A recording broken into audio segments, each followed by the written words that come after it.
Welcome back to my channel MD Mim lifestyle. দেখুন, আজ আমি আপনাদেরকে লঙ্কার আচার দেখাবো। এখানে দুই ধরনের লঙ্কার আচার করেছি, একটা দেশি সরু লঙ্কার কুচি আচার আর একটা গোল লঙ্কা বা কুল লঙ্কার গোটা গোটা কুল লঙ্কার আচার। তো দুই ধরনের আচারের রেসিপিটাই আমি আপনাদের সাথে শেয়ার করছি। এ সময় লঙ্কার দামটা অনেক সস্তা হয়, বাজারে অনেক ধরনের লঙ্কাও পাওয়া যায়। তো আপনারা আপনাদের মতো করেই লঙ্কা নিয়ে এসে আচারটা বানাতে পারেন। আমি এখানে আমার বাড়ির গাছের লঙ্কা ইউজ করেছি, আমার ছাদ বাগানের গাছের লঙ্কা আমি ইউজ করেছি। আপনারা বাজার থেকে নিয়ে আসবেন, না যাদের বাড়িতে লঙ্কা গাছ আছে তারা তো সেখান থেকে নিতেই পারেন। তো দেখুন, এখানে প্রথমে আমি সরু লঙ্কাগুলো তুলে নিচ্ছি। তো এখানে আমি কাঁচা পাকা লঙ্কা দুই ধরনের লঙ্কা ইউজ করেছি দুটো আচারেতেই। আপনারা চাইলে গ্রিন লঙ্কাটাও নিতে পারেন, আবার রেড লঙ্কাটাও নিতে পারেন।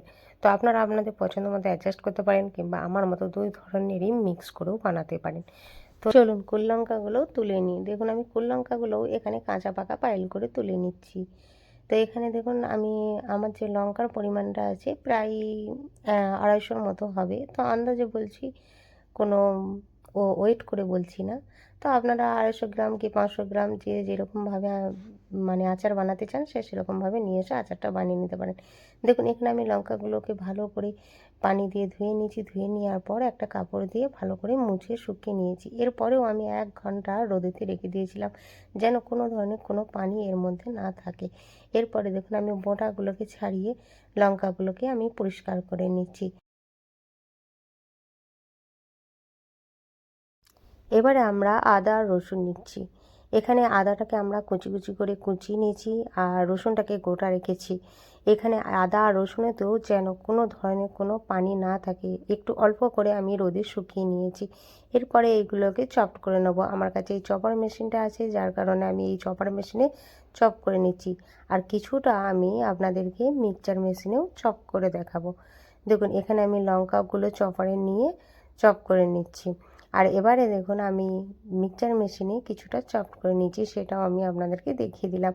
দরদরা পেস্ট করতে হবে, একবারে যে মিহিন পেস্ট হবে সেটা না, দরদরা করে পেস্ট করলেই এই আচারটা বেশ সুন্দর হবে।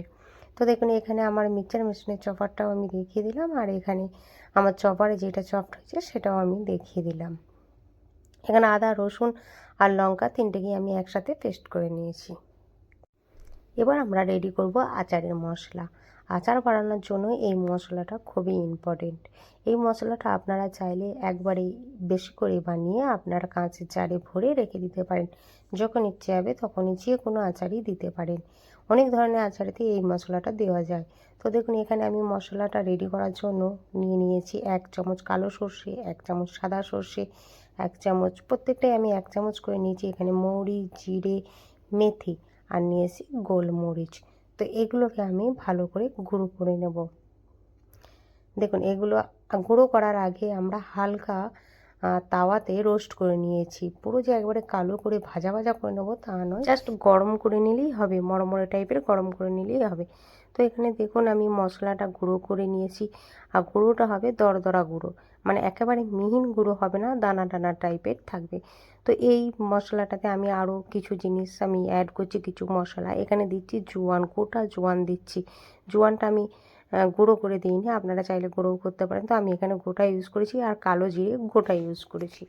তো এবারে এই মশলাটার সাথে আমরা যে মিক্সটা বানিয়ে রেখেছি, কাঁচা লঙ্কা আদা রসুনের যে মিক্সটা বানিয়ে রেখেছি, এর সঙ্গে আমরা এই মশলাটা মিক্স করে নেব। দেখুন আমি কিভাবে মিক্স করে নিচ্ছি। দেখুন, অল্প অল্প করে মশলা দিয়ে একটা বড় জায়গাতে আমি ভালো করে লঙ্কা আদা রসুনের সাথে মশলাটাকে মাখিয়ে নেব।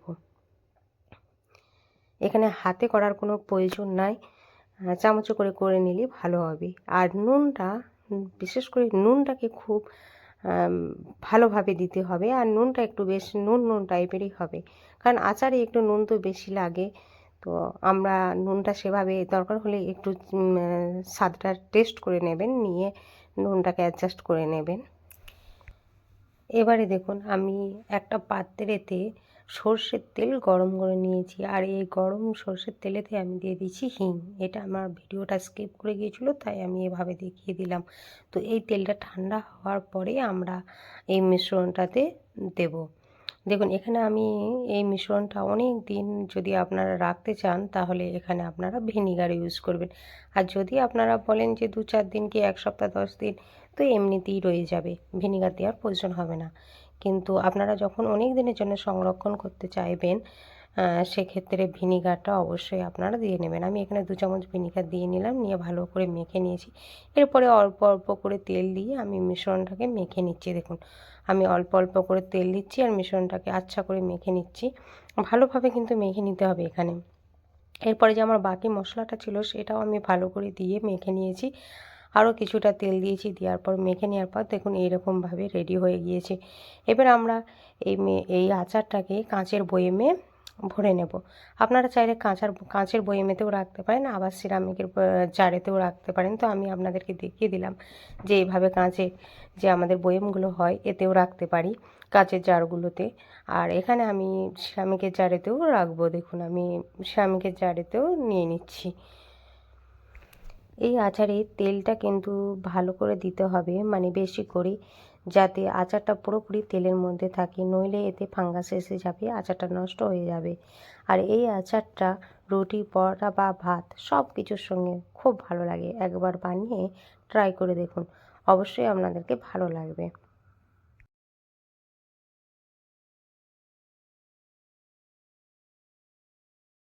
যারা ঝাল খেতে ভালোবাসেন এ সময় লঙ্কা খুবই সস্তা, তো এই আচারটা বানিয়ে রাখুন। আমার এই লঙ্কার আচারটা যদি আপনাদেরকে ভালো লাগে তাহলে লাইক, কমেন্ট অ্যান্ড শেয়ারও করে দেবেন, আর সাবস্ক্রাইবও করে পাশে থাকবেন, পাশের ঘন্টাটাও বাজিয়ে দেবেন। তাহলে সবার প্রথমে আপনার ফোনে নোটিফিকেশনটা চলে যাবে, সবার প্রথমে আপনি আমার রেসিপিটা দেখতে পাবেন। দেখুন আচারটা কতটা লোভনীয় হয়েছে, যেমন দেখতে লোভনীয় হয়েছে তেমন টেস্টও সুন্দর হয়েছে। একবার ট্রাই করে দেখুন, ভালো লাগবে। এবারে চলুন আমরা আরেকটা যে লঙ্কার আচার তৈরি করব সেই আচারেতে চলে যাই। এখানে দেখুন আমি গোল লঙ্কাগুলো ভালো করে ধুয়ে পরিষ্কার করে নিয়েছি। এরপরে একটা কাপড় দিয়ে প্রত্যেকটা লঙ্কাকে মুছে নিয়েছি। তারপরে 1 থেকে 2 ঘন্টা আমি রোদে লঙ্কাগুলোকে রেখে দিয়েছিলাম। তো লঙ্কাগুলো রোদে যে একবারে শুকিয়ে নিতে হবে তা নয়, জাস্ট ওর লঙ্কাগুলোর গায়ে যাতে কোনো ধরনের কোনো পানি না থাকে সেজন্য আমি রোদে 1 থেকে 2 ঘন্টা রেখে দিয়েছিলাম। এরপরে দেখুন লঙ্কাগুলোর মোটাগুলোকে আমি ছাড়িয়ে নিয়ে প্রত্যেকটা লঙ্কাকে আলাদা করে পরিষ্কার করে নিচ্ছি। এবারে এখানে এই লঙ্কাগুলোকে আমি একটা কাঁটা চামচ দিয়ে ছিদ্র করে নেব। দেখুন প্রত্যেকটা লঙ্কাকে আমি এইভাবে কাঁটা চামচ দিয়ে ছিদ্র করে নেব, যাতে এই লঙ্কাগুলোর ভিতরেই প্রত্যেকটা মশলা পারফেক্টভাবে ঢুকে যায়, মানে স্বাদটা যাতে মশলাগুলোর ভিতরে ঢুকে স্বাদটা যাতে দ্বিগুণ বাড়িয়ে দেয়, তার জন্য আমি প্রত্যেকটা লঙ্কাকে এভাবে গেঁথে গেঁথে ছিদ্র করে নেব। দেখুন লঙ্কাগুলো আমার রেডি হয়ে গিয়েছে। এবারে যে আমাদের আচারের যে মশলাটা আমরা আগে বানিয়েছিলাম ওই আচারের মশলাটাই আমরা দিয়ে নিলাম, আর সঙ্গে দিলাম কালো জিরে, জোয়ান। মানে আগের যে মশলাটা সেই মশলাটা এখানে আমি ইউজ করছি। আগেই বলেছিলাম এই মশলাটা বানিয়ে রাখলে অনেক ধরনের আচার বানানো যায়, সেম মশলা, তাই দ্বিতীয়বার আর মশলাটা দেখালাম না। আর এর সঙ্গে দিলাম নুন, আর এখানে দেব আমি বড় চামচে 2 চামচ আমচুর পাউডার, কারণ এই আচারটাতে আমি আমচুর পাউডার ইউজ করেছি স্বাদটা অন্যরকম হওয়ার জন্য। আর দিয়ে দিলাম ভিনিগার।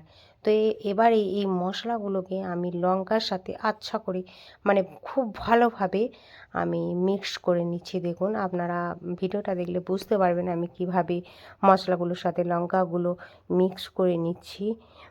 এভাবে মিক্স করে নিতে হবে একটু, নইলে আচারের ভিতরে মশলাগুলো যাবে না। এরপরে আমরা কাঁচের বয়ামে ভরে নেব। দেখুন এভাবে কাঁচের বয়ামেও আপনারা রাখতে পারেন, আর সিরামিকের জারেও তো রাখতে পারেন। আর আচারের জন্য বেস্ট সিরামিক আর কাঁচ, অন্য কিছুতে রাখবেন না, প্লাস্টিক জার ইউজ করবেন না, এখানে কাঁচের বয়াম কিংবা সিরামিকের জারেতেই রাখবেন। তো দেখুন আমি এভাবে লঙ্কাগুলোকে প্রত্যেকটা লঙ্কাকে আমি বয়ামেতে নিয়ে নিলাম। এবারে দেখুন আমি মশলাগুলোকে এর ভিতরে দিয়ে দেবো, বয়ামের ভিতরে আর জারের ভিতরে দুটোতেই আমি দিয়ে নেব। নেওয়ার পরে এবারে আমরা তেল দেব। যেভাবে আমরা আগে হিং দিয়ে তেলটাকে গরম করে রেখেছিলাম ওই তেলটাই আমরা আবার এখানে ইউজ করছি। দেখুন বয়ামেতেও দিয়ে নেবো, জারে আর সিরামিক জারেতেও দিয়ে নেব। তবে তেল এখানে কম হলে পরে আবার তেল দিয়ে আপনারা পুরো ভর্তি করে নেবেন তেল, কারণ হচ্ছে তেল যদি কম থাকে এখানে ফাঙ্গাস এসে যাবে, আচার বেশি দিন থাকবে না। তেলের মধ্যেই আচারটাকে রাখতে হবে, তবে আপনারা বছর জুড়েও সংরক্ষণ করে রাখতে পারবেন। আর এই আচার চট করে খারাপ হয় না, ভালো থাকে। আর আমি এইভাবেই বেশি করে তেল এখন এই মুহূর্তে আমার তেল কম আছে, পরে আমি আবারও তেল দিয়ে পুরো ভর্তি করে নেব। দেখুন কত চটপট রেসিপিটা রেডি হয়ে গেল, খুবই একটা শর্ট রেসিপি। তো আপনাদের সাথে শেয়ার করলাম দুটো লঙ্কার রেসিপি। তো আপনাদের যদি ভালো লাগে অবশ্যই অবশ্যই লাইক কমেন্ট অ্যান্ড শেয়ার করবেন, আর পাশে থাকবেন, সাবস্ক্রাইব করে পাশে থাকবেন, আর পাশে ঘন্টাটাও বাজিয়ে দেবেন। ফিরে আসবো আবার অন্য কোনো রেসিপি নিয়ে, দেখতে থাকুন আমার ভিডিও।